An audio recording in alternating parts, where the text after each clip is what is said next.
Welcome to the Borges Podcast. We're your hosts. I'm Brandy. And I'm Justin. And we're excited to bring you a topic that we find super relatable. And it's all about work-life integration. Work-life integration. Notice we didn't say work-life balance. Yes. I got to give you credit. Where credit's due. Where credit's due. This is our office, if you didn't know. This is where we do our business from, but it's also now our podcast studio. And we actually have a TV that we just mounted, and so it's just very moody, and the podcast just gave us the push and the excuse to finally start getting things done in here. Yeah, so I'm loving it. I think the other day I was telling Brandy, I missed the office. We actually worked from home for a day, and now that it's all curated and done to our liking, I want to be here. Yeah, because Justin's here usually every day, and then I come in kind of sporadically, and because, I try and get stuff done at home, I make it more of half days, but it would be amazing one day to be able to start the day here. Yeah. More time. You'll get there. But yeah, I always appreciate when you come in because not sure if you guys are familiar with personality types, but there's all different kinds. And I am what they call a high I. So I very interactive, but I'm also very interactive with my things. So you'll know if I've been somewhere because things tend to be in many different places. Yeah, you'll leave a trail. So we know exactly where Justin has been. Yeah. And I think you were saying that you appreciate me being here because... Yeah. Oh, yes. Because my trail disappears just magically when Brandy's in the office. Before we leave, I like to just kind of get things back to where they were. It's a very healthy reset. Much needed around these parts. All right. So let's dive in, shall we? Now that the appreciation for the office is, Yeah. Okay. So why don't we talk about integration? Yeah. So integration is when you combine two things and make it whole, versus balance is more even distribution, right? Yeah. So I think this concept of a work-life balance has just been jammed down our throats. And so it kind of implies that you need to stop one thing and start another. So in this instance, work-life, well, we're dealing with many different things in real estate and taking them home. A lot of the time, the job doesn't really end. It's not necessarily a 9-to-5 job. And so, the whole work-life balance implies that this needs to be shut off. And then it's like parent mode activated, which in a perfect world, sounds amazing and sounds like in theory it can be done. I just think it's very misleading to think that you can have that balance because it's always going to be you're pulled in this direction because this part of the company needs you, or you're pulled in this direction because you want to, put more effort into your kids, so you're always kind of being pulled. Yeah. Where are the boundaries? How do we figure this all out? And we're still figuring it out. Yeah. And I think entrepreneurship is something that allows flexibility, but it does require some boundaries, but making it realistic. And I feel personally torn about it because, we don't have it figured out, and I don't think we ever will. It's just going to be a constant learning. But the way that I look at it is sometimes the only time that we have to talk about something that's important that has to do with the company is at the dinner table. And if there are strict boundaries around we're not talking about things at the dinner table that have to do with the company, then it just gets pushed back. And then it kind of makes our life a lot more complicated when we try to jam everything into a 1-hour session in the next 2 days. Right. You know what I mean? Right. And I think this is a perfect example because this is where the two come together, right? Obviously, it's been a long day at work. It's been a long day at school. And now here we're at the dinner table talking about something. But I think it's important, the integration portion of this is making it a family discussion. because it is a family business. And so incorporating the kids in some capacity into this. Yeah. And so that's where the integration comes into play. Instead of just like, we're talking work, right, go ahead and, not listen. I think that's where the boundaries are kind of crossed. So I think that's, obviously, again, perfect world. You have the balance of, okay, we're going to talk it, shut it all down. And look, I'm not saying never shut it down and never not be talking business. I think what we're trying to convey is that this job of an entrepreneur it's 24/7 sometimes. It is. And I think embracing that, right? Yeah. And that mantra of I get to do this and not I have to do this, or, this is being put on me, but like we get to do this together. Yeah. And, with bringing the kids, like it's not fun for them, for the past month in January, they were tagging along showings. Yeah, because the fires. There was no school. So it wasn't all fun for them, but I do like the idea of giving them exposure to these types of conversations. And we've never been ones to baby talk our kids. No. Like I never do. And I have like real conversations with Lily, and even Camden. If he asks me a question, I will answer it. Obviously in a way that he can understand it, but, it's not going to be fun and games for them to do all these things with us. But I think there's some good in exposing them to, a showing, or like, we're going to write an offer on those clients that we went to go show. Remember that weekend? Yeah. And I've taken Lily and Camden on many showings. And, I think on the first showing, it can be a little bit like, you probably shouldn't bring your child for perception unless you have to. Yeah. But once I get to know a client and, they realize I'm a human being, they're a human being, like we can bring our little human beings and everything will be good. Right. But yeah, they get to see, like, I think growing up, like maybe my dad drove trucks for a living. I think maybe once I saw him, like we stopped and met him somewhere and it was like, hey, come check out my truck. Yeah. And that I'll always remember that's like core memory. Right. But like, how cool is it that our job is, we don't have someone that says like, that's not company policy. You can't have and that was like a big thing. We actually couldn't go in his truck because that's liability. So, yeah, that's really cool. And, I think also talking about the burnout that can happen when we're integrating is a real thing. Yeah. And something that we've experienced recently with multiple things happening at once, and we're trying to handle it all. And, it's bedtime routine happening, homework time is happening. Right. And then we kind of start bickering about it. And so it's kind of like a reset that we have to have, because the burnout can be real. Yeah. And I think one of the terms that we got from Molly, who's our spiritual mentor, is don't turn on me. Yes, we've been using that a lot. Yeah. And this is just the kind way to let the other person know, like, yo, we're on the same team here. Yeah. I know that we may not be getting along at this exact moment, but like, I'm your friend. I'm your partner. Please don't turn on me. Yep. And we have been exploring ways of serving each other so that we don't get into it. So for example, the mornings, we have two very different morning routines.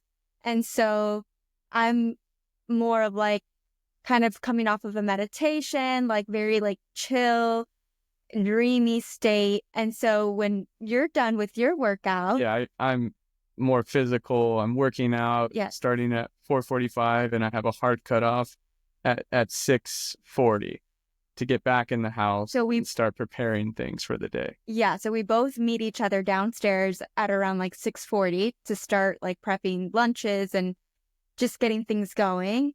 But hold on, I think that's super important just to realize, like, we talked about last episode, the masculine is the, getting things done, and that's very much so working out, and the dreaming and meditation is more of the feminine. So she's in this very feminine state.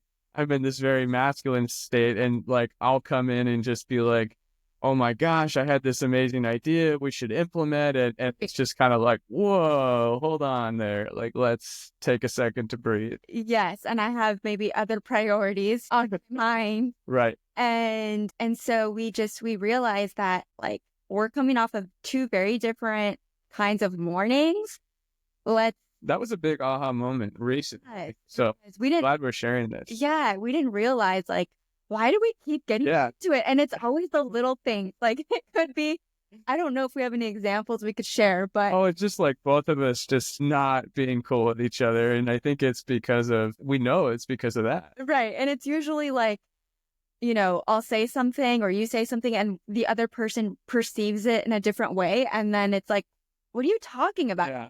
Say it like that. Like, why are you taking it? Exception for sure. Yeah. Why are you taking it so personally? And then, yes, it was an aha recently that we just are coming with two different energies. And so we've now that we're aware of it, we're a lot more like, if there is something that we need to discuss that's like super important, that's maybe more like business related, we will not say it first thing when we see each other. We'll kind of like wait it out, like maybe after one of us takes a shower, like just kind of like, it's almost like that concept of don't talk to me unless I've had coffee, you know? But in our case, it's like, for me, let's just get the morning going. Let's get the kids ready. Let's take them to school, do the drop. And then like, you know, but now we've kind of started to learn how to communicate. But that's very much so you know, like things need to be taken care of for you to put your mind at ease. Yes. To then move on to other things. Right. That's like what I know about you for sure is like you can't have a to-do list of 15 things and then be focused on talking business. It's just not going to work. Right. Because I'm thinking about, okay, I hear what you're saying, but are we getting the pizza ready for Camden's lunch? Like, they both have home lunch today. Like, where are we with that? Because that to me is important. And I'm very much so like doing all of this like while sleepwalking and dreaming in the morning. And I have to say, I don't mess up often, but sometimes it takes me longer because I'm like, you know, working out ideas while packing lunch. So I'm just cracking up because when Justin is driving, it like gives me anxiety attacks sometimes because he's multitasking, a lot of talking on the phone, and I'm like, oh my God, you're going to hit that car, or oh my gosh, like, watch out. And he's just like in his own world. I'm very productive while driving. Yes. Okay, so we'll just have to quickly share that something cool has happened at our house. There's a beautiful oak tree right outside of Camden's window. And when we moved into the house, of course, we just kind of sat in that room and looked out the oak tree and noticed that there was a beautiful hummingbird nesting. And I don't know if you guys have ever seen hummingbirds up close, but they're hard to kind of see in this light. And so we got to see it lay its eggs and, you know, hatch the little birds and then feed them. And then one day they were gone. Yeah. So that was like starting our relationship in the house that we're in. And now recently we've seen a new nest that's even closer to the window. And so we're really excited about watching, and the kids are really excited too. Yeah, it's the circle of life. Yeah. Awesome. But I was on the phone with him just earlier this week, and in the middle of our conversation, we're very much into talking about, you know, more to-dos. And I said, oh my gosh, this Hummer is building a nest. How cool. And like we were engaging back and forth about it. And then yesterday, Justin sent me a video and was telling me as if we didn't have this conversation already. And I was like, yeah, remember how cool, like talking about that. And he's like, I can't even remember my first name sometimes. Just gives you an idea how busy things can get. That's for sure. For sure. Oh my gosh. Speaking of how busy things can get and how we can utilize external tools to help. Yeah. Why don't you talk a little bit about AI and how that's really helped all aspects of our life? I guess you have to look at your relationship and how you feel about AI. It's very controversial and I understand why, but we have fully integrated it into our life. Our kids know ChatGPT is chat because if you don't have ChatGPT, the premium version, it's $20 a month. Like, look, if you're against AI, all good. Totally understand that. If you're not, I highly recommend you get this, and you can chat with AI. I use it as my personal assistant. The power is in the prompt when it comes to AI. And so you have to know what you want to get out of that interaction to actually get it. Yeah. But on the other side of things, I use it with the kids all the time. We'll be driving. I'll put it on the voice mode and I'll say, all right, chat, we have Camden here, who's almost 4 years old. We have Lily here, who is almost 9 years old. And we have me, a 36-year-old man. Let's play a quiz game. And I want you to go to each of us and give us an age appropriate, question. So the kids just absolutely love that. Yeah, they love it. And it's funny because like you've totally taken that on. And if you're dropping me off somewhere and you guys are hanging in the car, like I know you guys are chatting it up with chat. And some of the things that like Lily will ask about a sunset and then you'll ask chat. Yeah. Tell my 8-year-old what a sunset. Explain to my 8-year-old how a sunset occurs. And, of course, I'll give my variation of it too. And sometimes you have to kind of check their facts. But for the most part, it is very accurate and very engaging. It is. Right? It is. And especially when we are bringing them along to like a full day of showings, it's nice to have a break from the music because they start getting into it about music, what songs are going to be played and who's going to sing what part.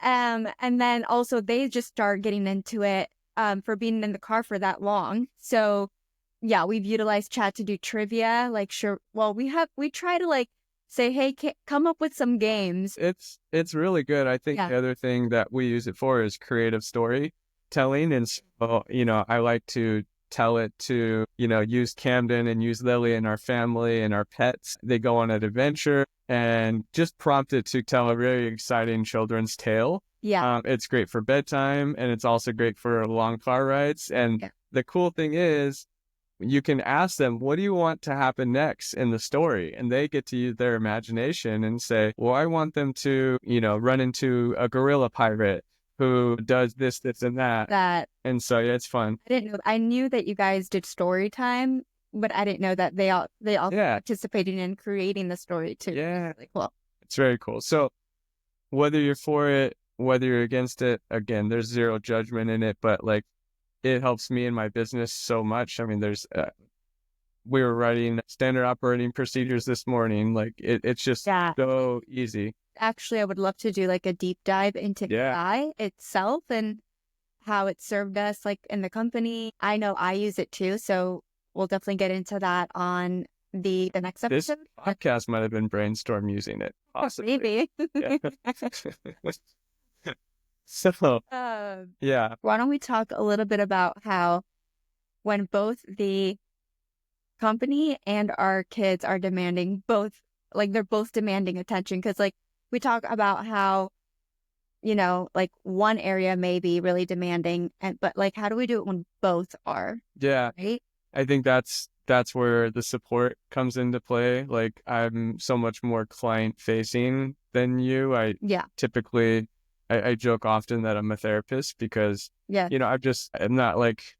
not patting my own back here, but I'm very logical. And I could always look at things from a very logical perspective. So when people are having emotions or feeling emotional and are thinking of, making big decisions while they're emotional, I'll usually be their grounding post to kind of go back and talk about why it is that they started this journey and why it is that. And again, there's zero, like it's always detached, right? But a lot of these conversations can't just be like, hey, get over it and do this. Like, that's not how it works. So, and these calls might have to occur at 7 o'clock, 8 o'clock at night because they're going through it. Yeah, they're going through it. And then I work during the day, but that's just more like admin stuff. What really happens is a lot of deals end up happening after hours because people are available, Yeah.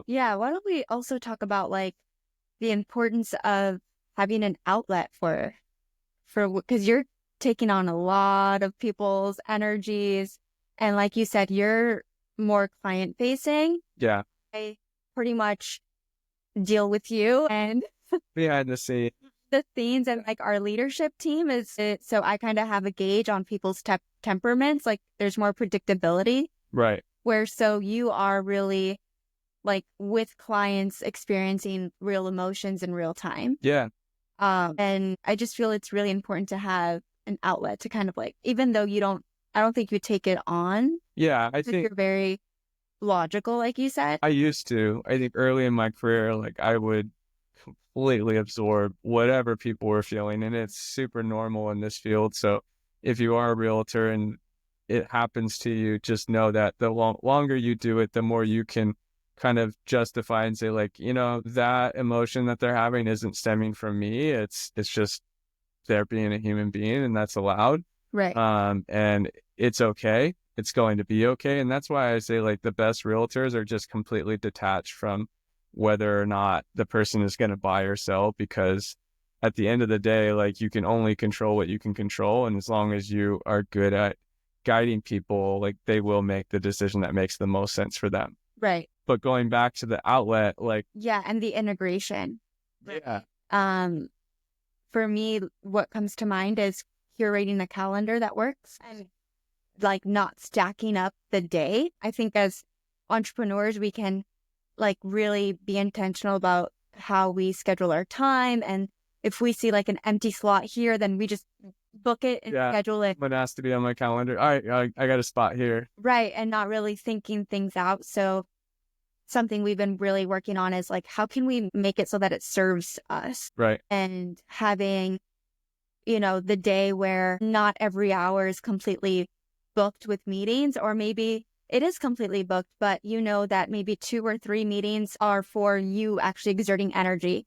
The other ones are more so like, Yeah, I can absorb. Right. Listen to someone else. Yeah. Yeah. So I know for me that helps definitely with the integration of like, okay, I have some gaps in the calendar, but the gaps, they will always be filled. If you see something, like it's going to be filled with something, but it's different when you can actually identify a gap and you see that, okay, it's going to work for me. Right. Right. Yeah. And I mean, going back to integration and how when both are demanding, like I said, you pick up the slack with the kids when that happens. And then it's kind of like a known thing for us. Well, after you get off a call, like you got to go and take over so that you get some relaxation too. So that's kind of the way that we work it out. It's not always ideal. And it's a judgment call too. It's, if a client is like SOS at 10:30 at night, it's kind of like, if I don't get enough sleep to get up in the morning and get my workout in and start the morning how I'm supposed to, then tomorrow another client is not getting the best version of myself. And that's just not fair. So I have to have boundaries. I don't have many boundaries when it comes to calling, but it's like, I can't sacrifice my sleep and my mental health to then, have that roll over into the next day. I think also the guilt factor is real too. Yeah. It's something that we experience as well as we're continuing to scale.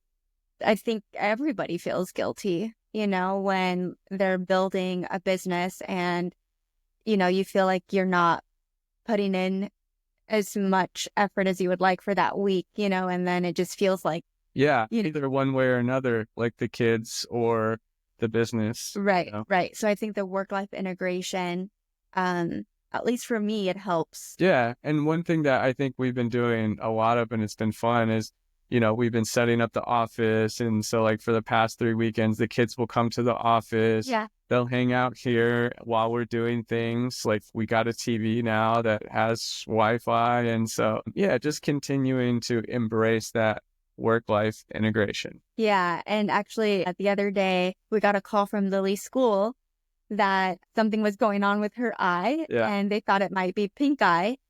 So we were right in the middle of like a session together and we were like, oh gosh, okay. Yep. But definitely it created that level of like chaos in our mind of, oh gosh, like this is completely going to blow the day. Like, what are we going to do? Yeah. But we picked her up, brought her back here. And because we do have a TV now in the office, yep, she was watching Annie. Yeah. and just kind of went about our day. And, Yeah, she was fine. she was. I was fine. Yep. And also I think it teaches her that like, if you're going to come, like out of school, like, and you're not like deathly ill, Yeah. like you're going to be coming to the office. Yeah. And it may not be a good time for you. We won't be catering, outside of you being very sick. Yeah. Right. Because I think, at this age of 8, 9 years old, the kids start to figure out that, hey, if I act a certain way, if I say the right thing, then if I play my cards right, I might just get out of this place. Yeah. As far as school goes. Yeah. And so I think we're kind of testing that boundary a bit with her right now. So to your point, yeah, like, hey, you can come to work. It may or may not be a good time for you. School might be a better option for you. But I also feel that, like, when we pour into the team and the company, like, that is benefiting the long term of our family. Yeah. So of course, the guilt, the feelings of guilt, I think it's good to be aware of. And I feel that so many people talk about this because I don't think we're ever not going to feel like we're human, like it's normal to feel guilty. Everyone makes sacrifices. But yes, exactly. That's right. Everyone makes sacrifices, whether you're a business owner or whether you're an employee. Your schedule is a sacrifice in one way or another. And I guess the way that we've viewed it is, hey, we have to sacrifice a good amount of time now and putting in a lot of hard work so that when the kids are 12, 14, 18, like, we can have amazing things for them. Right. And I think not things possessions wise, but experiences and memories. Yeah. Because of the hard work we put in. Right. And so I think it's super important to have that all in mind when sacrificing time. Right. It's either going to be now, it's going to be later, and we're still young. Yeah. We still can hustle, and this is the time to get it. That's definitely our season right now is building. Yeah. Scaling, for sure. And we know, the weekends are still very much, like we talked about, there's not like an off switch for the weekend, right? But we do know that, like, whatever we do with the kids, it's going to be intentional. So in talking about kind of the vision for the future, what do you want our kids to kind of take away from this journey? Yeah, I want them to take away that their parents are hard workers that are building something that they believe in and helping people along the way. And I think, it would be amazing. And of course, if Lily or Camden want to be a part of the family business, that's amazing. If they don't, that's completely fine. And I truly mean that, because I want them to have their own fulfillment. And so it would be amazing, just ever so slightly, for them to get exposure to the business so that they know how to purchase a house. They know how to invest in real estate. They know how to service people on a really high level, because that's what sales are, is it's all about service. Yeah. I've never been like, I'm going to try and sell someone something that they don't need. That just doesn't make sense. We try to help people that are looking to do something. And just those core fundamentals of, like I said, I feel like I'm a psychologist a lot, because it's really, sales is just having people make the logical decision rather than the emotional one, if I had to just boil it down. So just having our kids understand these types of life skills, I think, is super important. Very important. I think for me, I would really love for them to embrace risk and know that the life that you live is the one that you actually take action on. Yeah. And it's not going to just be handed to you.